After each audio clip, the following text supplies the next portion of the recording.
Shalom Bapak Ibu Saudara-saudara, kawan-kawan, guru-guru sekolah minggu dimanapun berada, salam jumpa kembali Bang Inang. Salam sehat, stay cool, semangat selalu melayani anak-anak sekolah minggu kita dimanapun kita melayani. Mari Bang Inang, kita tetap setia sermon, ya, kita mengerti jamita sekolah minggu untuk tanggal 21 Agustus 2022. Markus 12 ayat 41 sampai 44.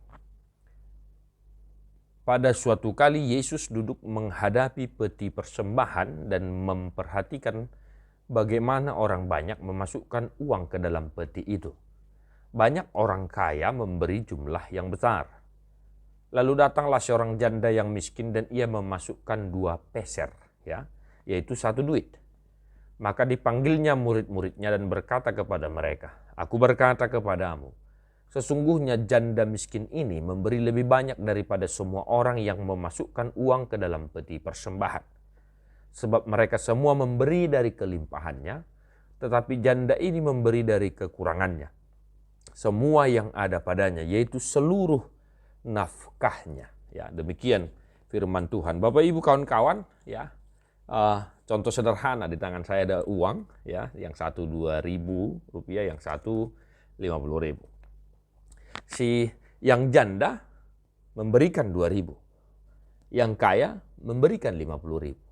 Mana yang lebih banyak menurut Yesus? Janda yang memberikan 2.000.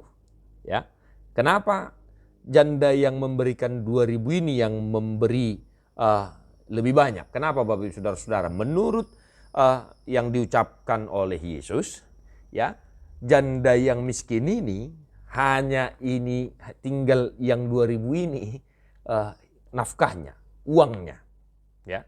Yang 2.000 ini uangnya. Sedangkan yang kaya itu 50.000, padahal sisa uangnya yang lain masih ada misalnya ini.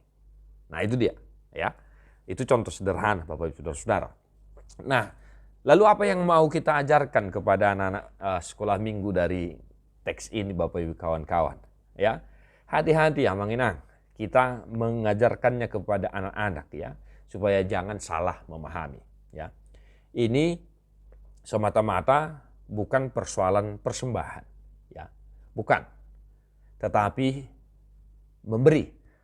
Nah, itu dia, bagaimana memberi sesuatu, apalagi memberi persembahan, ya, karena dikatakan di sini peti persembahan. Nah, supaya jangan salah mengajarkan, maka tekanan pertama yang mau kita ajarkan kepada anak-anak Bapak Ibu, persoalan memberi, ya, memberilah dengan jujur. Nah, ini, ya. Sebab kenapa? Janda itu memberi dari kekurangannya semua yang ada padanya, yaitu yang hanya 2.000 itu hidupnya. Dia jujur di hadapan Tuhan. Dia memberikan seluruh apa yang ada padanya, yaitu yang 2.000 itu. Itu sebabnya Yesus berkata, janda itu memberi lebih banyak. Nah, ya, ini persoalan memberi, supaya jangan salah memahami, ya. Karena pemberian kita harus didasarkan oleh kejujuran. Ingat, di perjanjian lama, ya, Bapak Ibu Saudara-saudara, kisah manusia yang pertama Adam dan Hawa, yaitu anaknya Kain dan Habel. Kain memberi banyak dari kelebihannya, kelimpahannya seperti teks ini. Tetapi Habel juga memberi banyak. Tetapi persoalan kedua itu kejujuran. Kain memberi banyak, tetapi pada akhirnya dia bersungut-sungut, kebanyakan. Nah, begitu.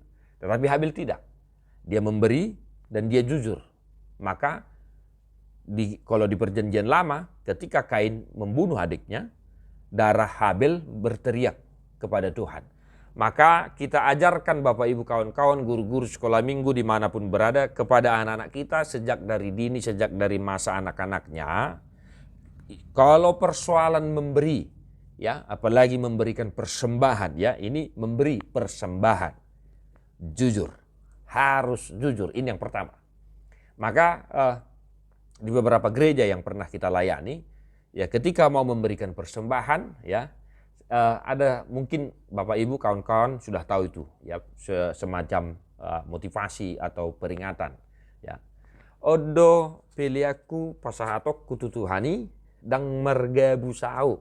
Sama-sama mengucapkan kepada anak-anak, Odo peleakku pasahatokku tutuhani dang marga busau. Inilah persembahanku yang mau kuberikan kepada Tuhan, saya tidak berbohong. Artinya saya jujur. Nah, ya. Jadi Bapak Ibu Saudara-saudara, mari kita ajarkan kepada anak-anak kita. Tadi saya sudah katakan sekali lagi.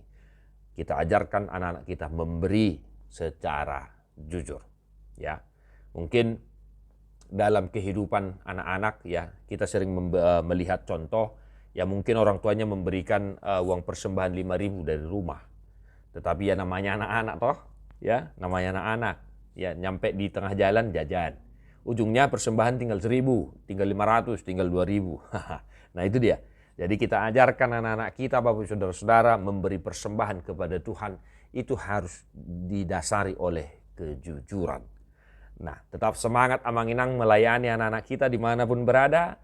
Mari kita kondisikan, sesuaikan dengan pergumulan pelayanan situasi kehidupan di gereja kita masing-masing. Jangan lupa buku ende sekolah minggu, agenda sekolah minggu, Bibel, Alkitab, dan alat peraga yang mungkin bisa menolong kita pada saat melayani anak-anak. Tuhan memberkati Amanginang. Melayani sekolah minggu adalah keputusanku, melayani Tuhan adalah kewajibanku. God bless you non-stop.